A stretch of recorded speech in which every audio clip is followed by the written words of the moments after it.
লকডাউনের পরে তাবিজের দাম বেড়েছে হালকা, বলছে এখন কত, বলছে 350 ছিল। প্রয়োজন মতো একটা আমল করার আগে আপনি যখন জিজ্ঞাসা করছেন কাউকে, হুজুর এটা কি হাদিসে আছে, হুজুর তখন আপনাকে বলছে তুমি কি করো, বলছে ভাই আমি গুড়ের ব্যবসা করি। বলছে তোমার তো তাহলে ভালো মন্দ জানা যাবে না, যা জানি আমরা হুজুরদের ভিতরে থাক, তোমাকে আমল করতে বলেছি করো। 2025 সালে কথা চলে? হ্যাঁ, জমি কিনতে গেলে দলিল দেখে নিতে হয়, আলু কিনতে গেলে দেখে নিতে হয়, টিপে নিতে হয় পোকা আছে কিনা, তাই না? লাউ কিনতে গেলে লোক মেরে দেখে কচি কিনা, ঢেঁড়স কিনতে গেলে আগা ভেঙে দেখে মাল কচি কিনা, হ্যাঁ, বেগুন কিনলে 4 বার দেখে ভিতরে পোকা আছে কিনা, সিম কিনলে এরকম করে দেখে পোকা আছে কিনা। সব বেলাতে তুমি সঠিকটা যাচাই করো। আর ইসলাম মানার বেলাতে তোমার বাপ দাদার 14 পুরুষ যেটা করেছে ওটাই তুমি করে আসবে, যাচাই করবে না এটা হাদিসে আছে না নেই? যাচাই করে লাগবে কি লাগবে না?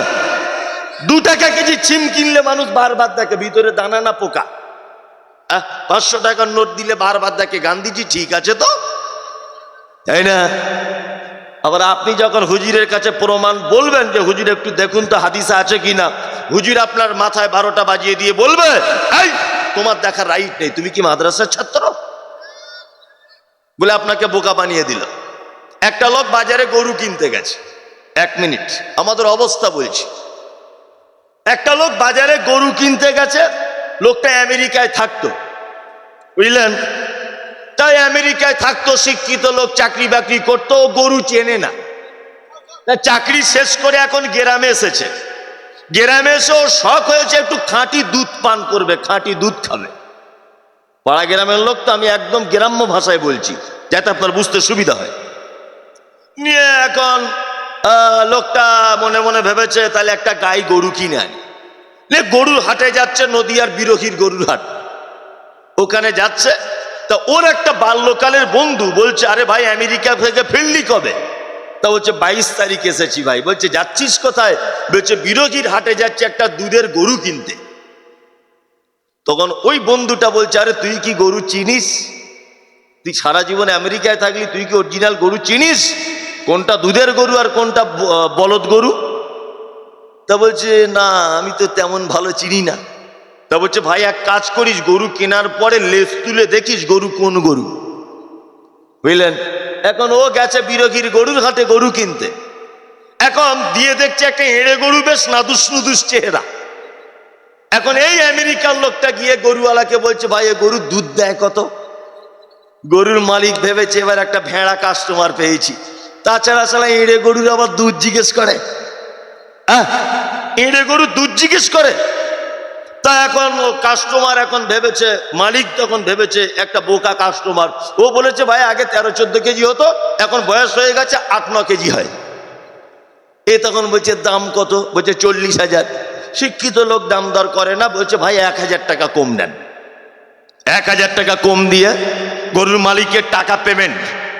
এইবারে লোকটার মনে পড়েছে আমার বন্ধু বলেছিল লেজ তুলে দেখতে। ঠিক আছে ভাই একবার লেজ তুলে দেখবো গরুটা কি গরু। ব্যবসাদার তখন বলছে অস্তাগফিরুল্লাহ, খারাপ জায়গা আবার দেখে? হাটের ভিতরে আপনি ভালো জামা কাপড় পরে এসছেন, ওই খারাপ জায়গা লোক দেখে লেজ তুলে? এক কাজ করবেন, বাড়ি গিয়ে দেখবেন। এও তখন ভেবেছে তাহলে ঘটনা তাই, খারাপ জায়গা অরিজিনালি পিছনের দিকটা দেখলে লোক খারাপ বলবে। এখনো বাড়ি চলে এসেছে, বাড়ি এসে গোয়ালাকে ডেকেছে দুধ খাবে বলে, ভালো করে বুঝবেন। এখন দুধ খাবে বলে গোয়ালা এসেছে, গোয়ালা এসে বলছে আরে ফটিক ভাই তোমার তো এড়ে গরু, এ গরুর কি জীবনে দুধ হয়? তো বলছে আমি কি করে বুঝবো এড়ে না দুধওয়ালা? তো বলছে কেনার সময় লেজ তুলে দেখোনি? তখন বলছে লেজ তুলতে গিয়েছিলাম, মালিক আমাকে তুলতে দেয়নি। কি বললাম বুঝলেন? আপনি যে আমলটা করছেন এই আমলটার ব্যাপারে আপনার জানতে ইচ্ছা করছে যে আমলটা অরিজিনালি আল্লাহর নবীর আমল কিনা। হুজুর আপনাকে তুলতে দিচ্ছে না লেজটা, হুজুরের মিথ্যা ফাঁস হয়ে যাবে। তাই আপনি বারবার জিজ্ঞাসা করছেন তাবিজ চলবে, তাবিজ চলবে? হুজুর একবারও বলছে না যে চলবে না বা চলবে, শুধু বলছে আমরা যেটা বুঝি তোমরা সেটা বোঝো। আশ্চর্য ব্যাপার। এই সামনে শবে বরাত আসছে, একদিনে হুজুর 42টা খতম পড়ে।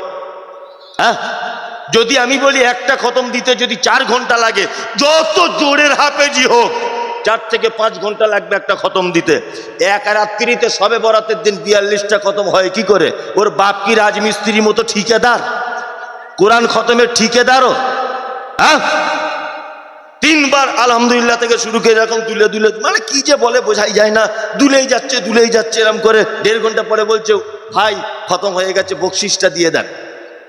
ভালো করে বুঝবেন। তা বাড়িওয়ালা জিজ্ঞেস করছে ভাই এত তাড়াতাড়ি হলো কি করে? বলছে আগে 27 পড়া ছিল। তার মানে ঠিকাদার। কি বলছি বুঝতে পারছেন না? আল্লাহু আকবার। সব ভাওতাবাজিতে চলছে। কি বললাম বুঝলেন না? আমি বলছি ও সারা জীবন লোকের বাড়িতে মিলাদ পড়ে, ওর বাড়ি মিলাদ হয় না কেন? এত ভালো জিনিস ওর বাড়ি করে না কেন? এত ভালো জিনিস, কি বলছি বুঝতে পারছেন না? এত ভালো জিনিস। আমি এই সব কথা বলি বলে আমাকে লোক বলে বিতর্কিত লোক।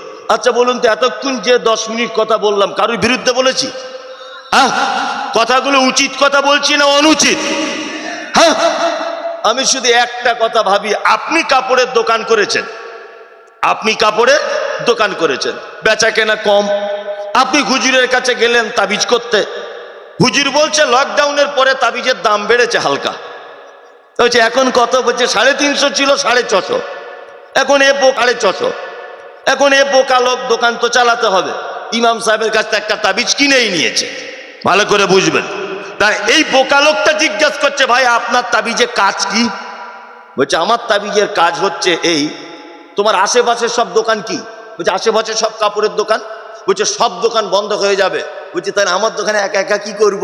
বলছে ওদের কাস্টমার সব তোর দোকানে চলে আসবে, ওদের দোকান সব বন্ধ হয়ে যাবে। তা আমি বলছি এত পাওয়ারফুল মাল হুজুর তুমি বিক্রি করলে কেন? নিজের বাড়িতে রাখো না। হ্যাঁ, তোমার নিজের বেটার একটা কাপড়ের দোকান করে এই তাবিজটা তোমার বেটার দাও, তাই তো বলবো বাপের বেটা। হ্যাঁ, ওর বেটার ব্যাপারে এ তাবিজ কাজ করে না, ওর বেটা মাছি মারছে দোকানে, ওর তাবিজ পরের লোককে বিক্রি করছে 650 টাকা। আরে 2025 সালে মানুষ এত বোকা থাকে? আশ্চর্য ব্যাপার। আল্লাহ কোরআনে বলেছেন আনুনাজ্জিলু মিনাল কোরআন মা হুয়া শিফা। আমি কোরআন অবতীর্ণ করেছি মুমিনদের জন্য, কল্যাণ রয়েছে এতে আরোগ্য রয়েছে। আপনার অসুস্থ জ্বর হয়েছে, আপনার জ্বর হবার পরে আপনি কোরআন তেলাওয়াত করুন, তেলাওয়াতের বরকতে আল্লাহ আপনার জ্বর ভালো করবে। আপনি অসুখ হয়েছে, আপনার ব্লাড ক্যান্সারে আক্রান্ত, আপনি এমনি ক্যান্সারে আক্রান্ত, প্রত্যেক দিন 2-4 পারা করে বাড়িতে বসে কোরআন তেলাওয়াত করুন। কোরআন তেলাওয়াতের বরকতে আল্লাহ চাইলে আপনাকে সুস্থতা দান করতে পারে। কিন্তু হুজুর তেলাওয়াত করার ব্যাপারে একবারও বলে না। হুজুরের কাছে যখনই যাবেন তখনই বলবেন আয়াতুল কুরসি লিখে পাছায় বেঁধে ঘোরো। সস্তা করে দিয়েছে। কি বলছি বুঝতে পারছেন না? আজব ব্যাপার। ডাক্তার বলেছে শরীরে রক্ত কম। বলছে হ্যাঁ স্যার রক্ত কম। তো বলছে মাঝে মধ্যে 2-4টে করে বেদানা খাও আর আপেল খাও। এখন এ মোস্তানি করে আপেল বগলে বেঁধে ঘুরছে। আচ্ছা বলুন তো রক্ত হবে? হ্যাঁ, কেউ যদি বেদানা 2টো কিনে পকেটে নিয়ে ঘোরে কাজ হবে? কাজ হবে না।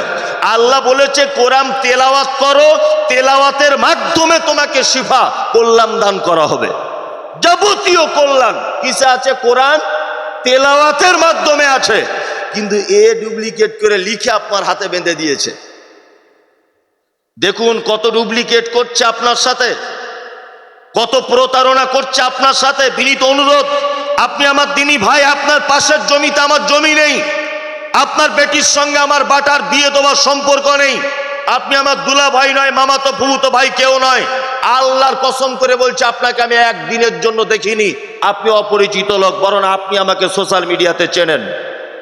আমি আপনার ক্ষতি করতে আসিনি। আমি একবারও বলবো না আপনি আমাকে ভোট দেন, আমি অমুক রাজনৈতিক দল করি, আমার পার্টিতে আসুন, আমার দলে আসুন। একবারও আপনাকে কথা আমি বলিনি, বক্তব্য শেষ পর্যন্ত একবারও বলবো না।